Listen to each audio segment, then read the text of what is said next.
It was my first year as a second-grade teacher. Don't believe for a second that teachers don't play favorites, because we do. Maisy was the sweetest girl in my class.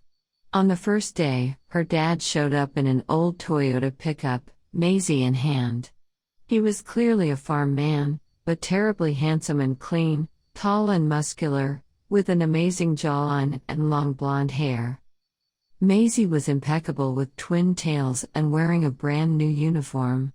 Her dad was wearing tight jeans, but not too tight, just right, and a perfectly ironed checkered shirt. I could tell the other teachers were staring, hypnotized, and I swear to God everything was in slow motion. "It's a pleasure to meet you, Miss Carpenter. I'm Carl." He extended his big hand, offering me a friendly smile. "This kitten here is Maisy. She's orphaned. Her mother's not on the picture." He lowered his voice and I nodded, comprehensive. Maisy was a very cute girl, and she seemed to be spacing out looking to the sky, hand in hand with her father, as we talked. I nodded and waved every now and then to other parents. I do my best to be enough to my sweet girl, but, you know, girls look up to other girls. I'm not asking you to be her motherly figure or anything, but I guess you'll be important in her life. He made a difficult face. "Don't worry, mister." I took a peek at my attendance list. Fisher. Most kids her age grow attached to teachers. I'm sure you alone give her more attention than a lot of children with both parents at home. Please, call me Carl. I've been trying to build a good relationship with all her teachers. Come have some tea with us anytime. It's the last house down Debenhams Road. He smiled genuinely, then crouched down to Maisy's eye level. "Come on, baby girl, be good to your new teacher." "I will, Dad." She was even cuter talking. "Good morning, Miss Carpenter." I didn't have the nerve to correct her, so I just smiled. "Thank you for understanding, Miss Carpenter." Carl smiled. "Please call me Steph," I said, and immediately regretted. "Please call me Steph? Seriously? Being all flirty with a gorgeous widowed dad on your first day of work? You're the absolute worst, Stephanie Carpenter." But Carl didn't seem to mind it, and kept smiling. "Sure. See you later, Steph." All the kids already knew each other from first grade, except Maisy and another girl, Giovanna. Giovanna came from another state, while Maisy had changed schools, but in the same city. Uncommon, but not crazy. Out of curiosity, I asked why. "I don't know, Miss Carpenter," she shrugged. "I guess they didn't like my dad much in my other school." The year went by. Maisy and Giovanna had become best friends. Giovanna was one of my favorite too, because she had an adorable Italian accent. I talked to Carl often. He always wanted to know how Maisy was doing, and was the most engaged parent in my class. I tried to push my very unprofessional crush for him to the back of my mind. "It's no big deal," I told myself. "I'm just not used to getting a handsome man's attention.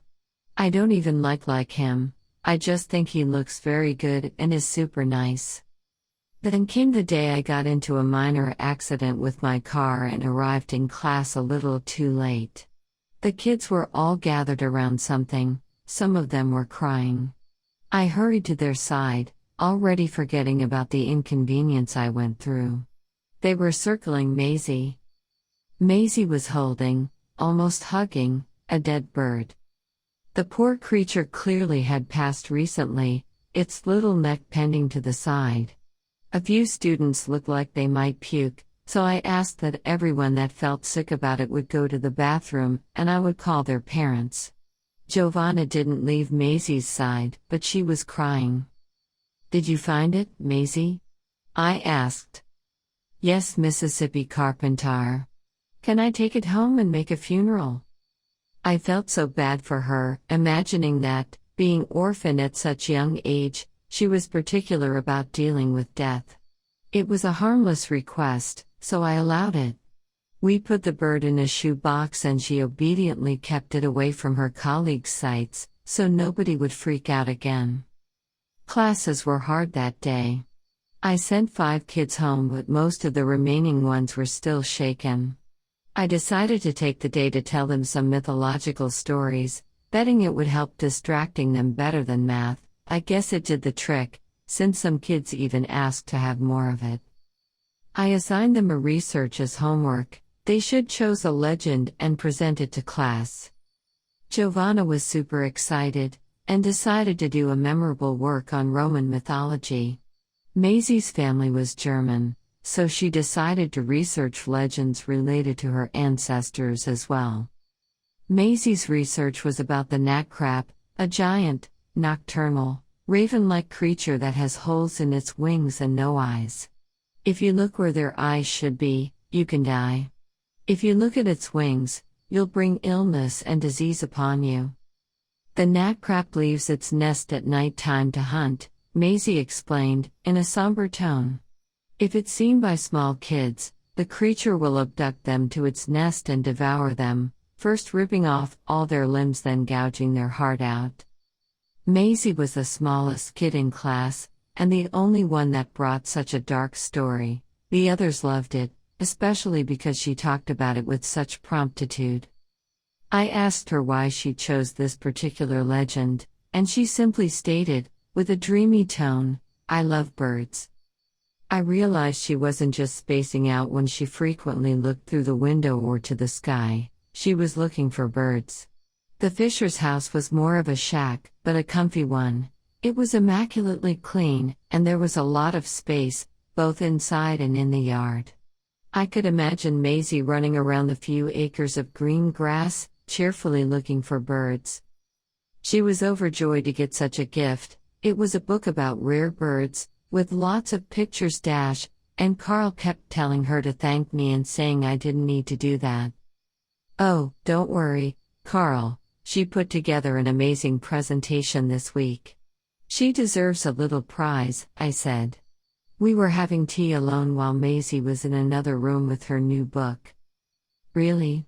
What was that about? Haven't heard a word from this kitty. Guess she's growing up and having her own affairs," he laughed. I asked the class to research legends. Maisy's best friend is Italian, so she researched Roman myths. Maisy loved the idea and researched a German one. It's called Nachtkrapp. For the first time, the everlasting smile was abruptly wiped from his face. "I guess it's too dark for her age," he said, clenching his teeth. "I'm so sorry, Carl. I got nervous and I'm sure I stuttered a lot. She really likes birds and she came up with this by herself, so I thought." He seemed to notice how angry he looked, and his face relaxed into a smile again. Less genuine, but I was relieved to see it. "Don't worry, Steph. I'm not mad at you." "I'm not mad." He had a long cup of his tea. "So tell me, how did you decide to be a teacher?" We talked a lot that day, and I eventually forgot how disproportionate his reaction about Maisy's presentation seemed to be. He was just too worried about small stuff like any good parent raising a child alone. "Carl and I started dating." "I know. I thought it was crazy and wrong, but how much could that affect my job?" It's not like Maisy didn't deserve her positive evaluations, and it's the 2nd grade.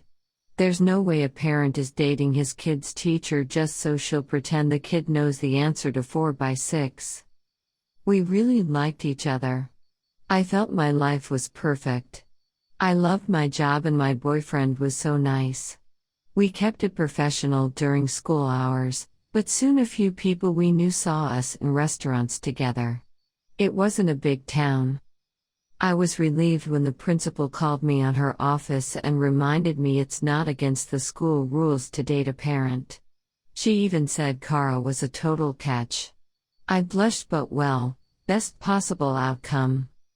Maisy started having headaches. The first time, Carl had to cancel on me because she was crying from the pain. I totally understood it. I would never want to be more important to him than his own daughter, a kid I also cherished. I said it was totally fine. She skipped school for 2 days for it. Later that week, her headache started during class. She came to me. "Teacher, my head hurts," she cried. "My mother is talking to me in my head." "You mother? What's she saying, sweetheart?" I asked, full of worry. Maybe I should refer her to a therapist. Carla and I never talked about her mother, so I didn't. "How long has it been since she passed?" "She says I have to bring her back." "Oh, Maisy." I patted her head. "I promise you she's in a good place, okay? She also says you want to be my new mommy." Not knowing what to say, I called Carl to pick her up. Things got better after a few weeks. Carl had been at my house a lot. Maisy stayed with her babysitter, a teenager that lived nearby. Everything was good. One day I noticed Giovanna was alone during lunchtime. I sat by her side and asked why she wasn't with Maisy. "Maisy is weird," Giovanna said. "How is she weird?" I asked. "She's always finding dead birds." "How?"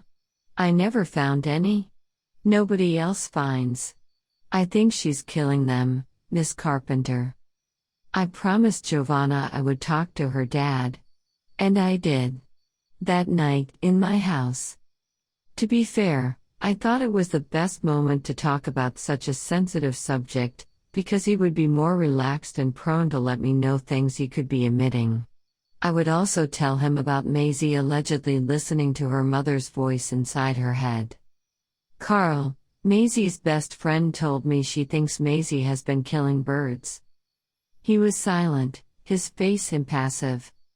"The other day when she had a headache she said her mother talked inside her head," I added. "What? What her mother said?" He almost jumped from the bed. I repeated to him what Maisy told me. "Steph, I have to go." He started dressing up. "You know what? You're my girlfriend and Maisy loves you. You have the right to know." I hurriedly dressed up and we left in his old Toyota pickup. He drove very fast and started talking. "You know the Nachtkrapp? Well, what legends don't tell is that they have a human form to breed. Maisy's mother is." I didn't know. "It's okay, Carl. You mean her mother is alive?" "Yes. She's kind of banned. But apparently she's telling Maisy how to bring her back." "Why?" "Probably because she wants to procreate again. And she must be hungry." "You know how to bring her back?" "No. I met her driving in the dark through Debenhams Road. She was beautiful. When she gave birth, well, there was a baby, and there were the other things. I'm father to 3 bugbear birds. And the females don't like when one of their offspring is human. Maisy was the runt of the litter. I begged her to let me keep my baby. She was banned along with the others. There's no such thing as a perfect man. If he's nice, gorgeous and smart, he is the father of some half-demon creature. Take my word on that." We parked in front of his house. It was 7 p.m. during summer, so there was still enough light to see the gruesome scene. The babysitter was on the grass, her head bloodied, but probably alive. Maisy was inside a circle of dead birds and the thing. A dark, gargantuan figure hovered above her. As we glanced that thing for no more than a fraction of a second, we both threw up inside the car. I noticed its wings had holes. I wanted to move so badly. I wanted to save Maisy. I know Carl wanted more than anything in the world to help his baby girl. But we couldn't. Our bodies were pinned in the place from the shock and fear. "She was the runt of the litter," I murmured, thinking how even mother cats and dogs, when in extreme situations, eat their weakest baby to ensure survival.